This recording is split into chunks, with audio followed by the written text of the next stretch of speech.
What is going on, guys? Fitcho here, and welcome to the highlights from the first round of the ASR F1 Championship. And I know I have uploaded these before, and it was a while back, and I've been really inconsistent with this series. I uploaded the first episode of it and then just completely stopped, and that's because I got really busy with some stuff. But now I have a bit of time. I want to get back into it. Like, we've had the first 10 rounds of the championship now, so I want to try and catch up with these videos before I go back to school. We're currently on our Christmas New Year break, so we've just had Silverstone, and the next race is Hungary on the 8th. And speaking about next races and stuff, we are trying to start up a second tier, a GP2 championship, and we want to start that on the 8th if numbers permit. So I'll leave a link down in the description to the forums where you can sign up to be a part of our GP2 championship. We'll run at the same time as our F1 league, so 8 PM Melbourne Sydney time on a Sunday night. If you want to get involved, make sure you do. It's only an 11 race custom calendar for GP2, and when that ends, it will finish at the same time as the F1 championship. And then we'll move people up and down based on skills. We'll have 2 proper skill-based tiers. That is the aim. But enough about that. Just the link's in the description if you want to check it out. But anyway, back to the qualifying session at hand in Melbourne. You can see we're intermediate conditions. It actually started out wetter at the start of the session. So it is drying, and it's going to be last man over the line gets pole position. As we come to the penultimate corner here in Melbourne, you can see the checkered flag is currently out. We were purple in the second sector, and we're currently in 7th, but as you can see, we're like 2.3 seconds up or something on our delta as we come up to the start-finish line, and we cross the line to take pole position.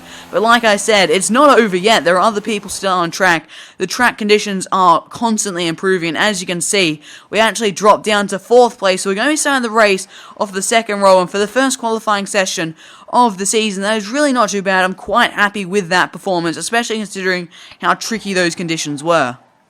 It's race day and the rain has dissipated, and that is music to my ears. I really wanted a dry race for the opening round of the championship, and that's what we have here. And if we have a look at the strategy for today's race, as we qualified on intermediates and it's a dry race, we have free selection of the tyres.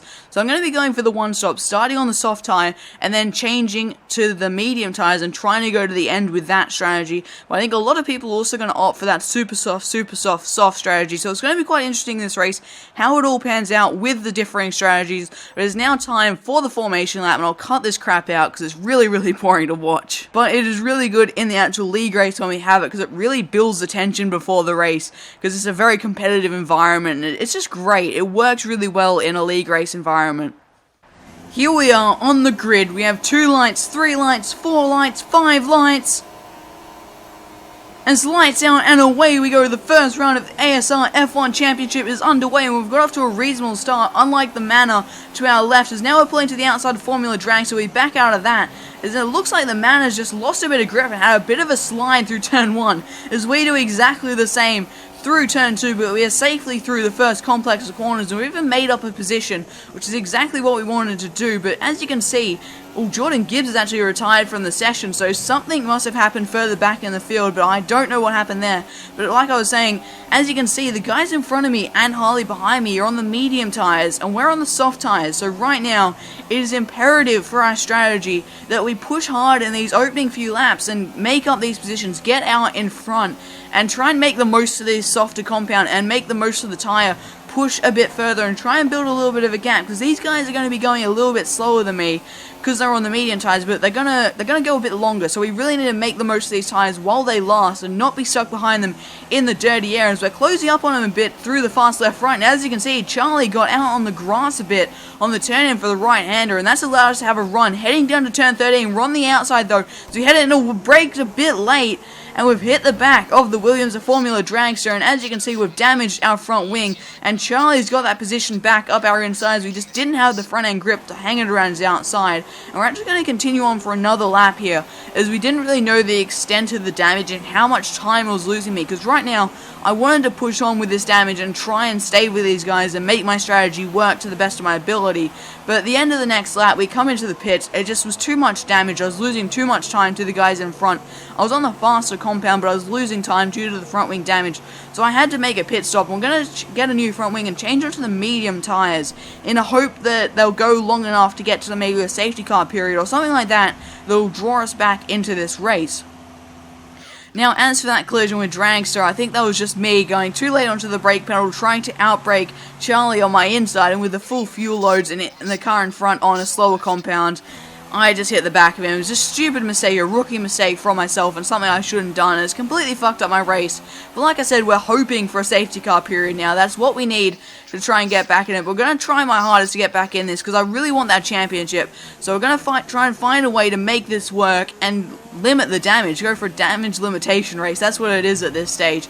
Hopefully we can still scrap away for a handful of points, or even just 1 or 2. That would be ideal. And now onto lap number 4, and ILR Aero has retired from the race. So I'm not sure what's happened to him, but now yellow flags are out as we're heading through turns 11 and 12. And now the virtual safety car is out, and there's the stricken Ferrari in the middle of the track there. Thankfully, he ghosted, but I'm guessing he's probably dropped the car on the exit of turns 11 and 12, the fast left-right there. I'm not sure if he got a helping hand or not, but he is out of this race, and that was going to be no points for Ferrari here in Australia. But as you can see, we're actually now in 11th place, so we're no longer last, as Warden is behind us, and he is very, very quick, and he's on a very aggressive strategy. And now onto lap number 6. Like I thought, Warden has reeled us in really, really quickly on those super soft tyres, and you can just see the superior traction he has with those grippier tyres there.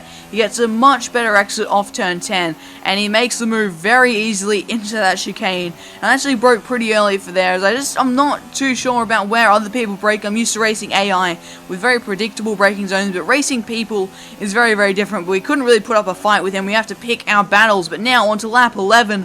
Warden looks like he's absolutely dive-bombed all-round Cricketer, and they have both made contact and gone around. That's got me up to P7. I'm not going to judge on that incident too much, because I didn't get the best view of it, but it looked a bit like Warden was quite aggressive under the brakes. We're now up into P7 as we go purple through Sector 1. So, it's not all doom and gloom. We could still be on for a decent result and get a few points to go towards that championship bid. But now we're right behind the Sauber of Neon Tridomes. He absolutely clobbers that sausage curb. That is not what you want to do at turn 9. Now we're right back. Yep, lag car, and I've lost my front wing. The race was just starting to turn around for me. I was in a decent position to get some points, a few there that would help for my championship, but no, a lag car. I just can't catch a break at Melbourne. The first round, when we did this, I DNF'd due to a massive lag spike, and now I've lost my front wing on a lag car. This is a real bogey track for me. I just can't catch a break. And that's my race absolutely ruined. I'm just going to push on and hope that some people crash out in front of me or something. I might be able to finish 10th or something and get a singular point, or maybe 9th and get 2 points. But just like that, everything just turns around so quickly. Of course, it's not Neon Tridome's fault or anything. It's just unfortunate incidents. These things happen when you race online sometimes. And it's just cost me big time. It's cost me a fair few points in the championship battle, which is rather disappointing. But as you can see, we've fitted a set of super softs. As you can see, I'm not alone back here. That is Alex, or Pumps for the Win 87. Now, from what I understand, he lost his front wing on someone or part of his front wing, came into the pits for a new front wing, and sped into the pit lane and got a drive-through penalty. So now Alex is just in front of us, and he's come out on the soft tyres. We're on the super soft tyres. So we're going to attack him and try and have a little bit of fun and have a bit of a battle here, make this race somewhat memorable. And now onto lap number 13. We're right behind the Renault of Pumps to Win 87. We've got DRS and Rich Rez. We're going to throw it up the inside. He's going to shut the door in our face there. Great defending from Alex, was not giving us any space there and chopped us off beautifully. But now a little bit later, you can see he got a bad exit. We're right behind him, and he parks his Renault in the middle of the track, and we had to actually get out of the throttle there just to avoid him, because there wasn't a gap on the inside, and we weren't going to go right to the outside. He just positioned his car really nicely on the track. But now we have the run up to the fast left, right at 11 and 12. We've got the inside line for 11, but the outside for 12, and there's a little bit of contact, and I have to get out of the throttle there and concede that position.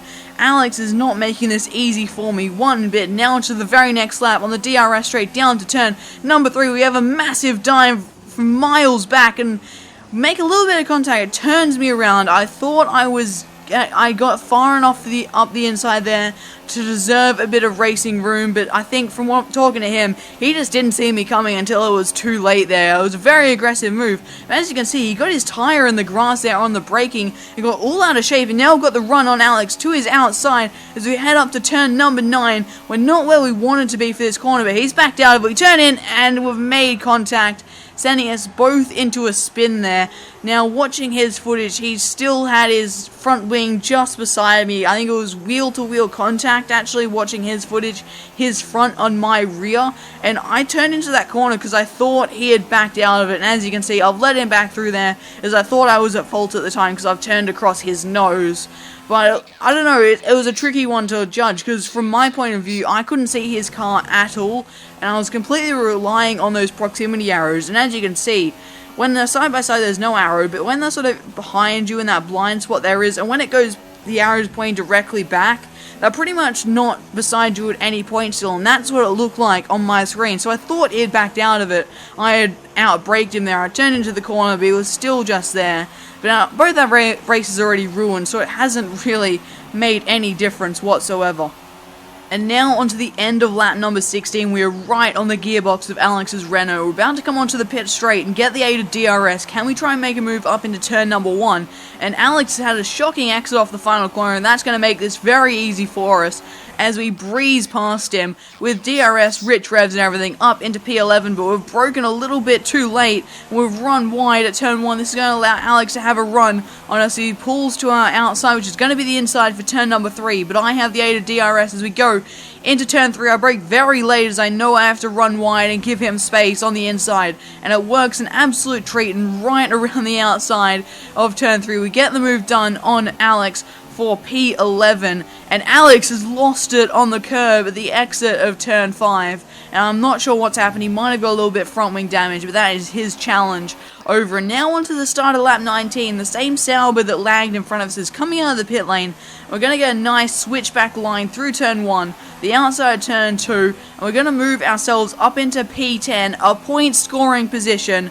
We're up in the points, but it's not going to last as the Sauber is trying to find a way around our outside, but it's not going to last because I think at the end of this lap I'm going to be coming into the pit lane to fit some soft tyres, which is really disappointing because we're desperate for some points. And as you can see, we are now in the pit lane fitting some soft tyres. We're now going to be going to the end. We're down in P12 of 12 runners that remain in this race, but it's not all over. I think we can still fight for some points. We are very quick, and there are some people in this league that aren't the quickest. And now onto the end of lap number 20. Alex is in the pit lane, and that's moved us up into P11, but we are 16 seconds off 10th place and any chance of points, and that was disgraceful cut. Jesus Christ, I don't know why the hell I did that. Must have turned in a little bit too early, but now, starting the penultimate lap, Customs is in the pit lane, and that has moved us up into P10. We're in the point, and if we can catch that Sauber just up the road, we can double our points. As now we come out of the final corner, we're about to start the final lap. We're right on the back of the Sauber of Neon Tree Dome. We've got rich revs, DRS, slipstream. We're pulling to his inside. We're going up the inside, and he's turned in on us, and we've spun. We've spun. Oh no, we've spun as Vixar. Oh, Charlie wins the race, and there goes Customs taking away our final point. And to be honest, it was a half-hearted move from me. For some reason, I just didn't really commit to the move properly, and I've just blown my chances of getting points in this first race. And those 1 or 2 points could be crucial by the end of the championship, and I've just blown it like that. But no! Customs is going slowly, and Treedom, they both crashed! We're up into 9th place! We're into 9th place! What has happened between the two cars there? The Toro Rosso and the Sauber, I do not know. But we are now into 9th place, and we're going to take home 2 points if we can get this car to the end. Only a handful of corners to go now, about 7 I think. And we round the final corner up to the line. We're going to cross the line for P9, a very hard fought 2 points, which could be crucial in the championship when we come to the tail end, Abu Dhabi and Brazil. But what a race that was. It all kicked off there on that last lap. A half-hearted attempt led to a spin for me, and then the 2 cars in front of me crashed at the exit of turn 5, pushing me up to P9, and Customs ended out in 10th with Treedome falling down to 11th, but Charlie has won the race in his Red Bull. Then it's Formula Dragster, DJR, Team Penske 17, then Harley just off the podium, All-Round Cricketer, Decided Soggy, Formula Fish, and then Warden in 8th place, and myself in 9th, as we go to have a look at some of the incidents. And I got a warning for that collision with Neon Treedome, and he didn't, which is a bit weird, where he lagged in front of me, and I just hit him. It was a real odd collision where he just lagged his lag car, and it kind of ruined my race there. I think I could have been in the top 5 quite easily in that race, but I guess these things happen, especially when you're racing online, and it's just bad luck, you know. Just got to cop it on the chin and move on to the next race in Bahrain, which I'm hoping to come back really strong for. It's one of my favorite tracks, and I'm really quick around there. I think it's a good chance for me to get on the podium and even get that first race win. We'll have to wait and see next time out in Bahrain. Thank you guys so much for watching. If you are interested in getting involved with ASR, we are trying to start up a GP2 championship, so the link to that sign up page will be in the description, and I highly recommend it. The league is great, the people are great, and I'm enjoying it so much. It's been one of the best things I have done in a long time. But thank you guys so much for watching. If you did enjoy the video, make sure to smash that like button. If you are new to the channel, make sure to subscribe. I'll be next Fitcho, and I'll see you all next time.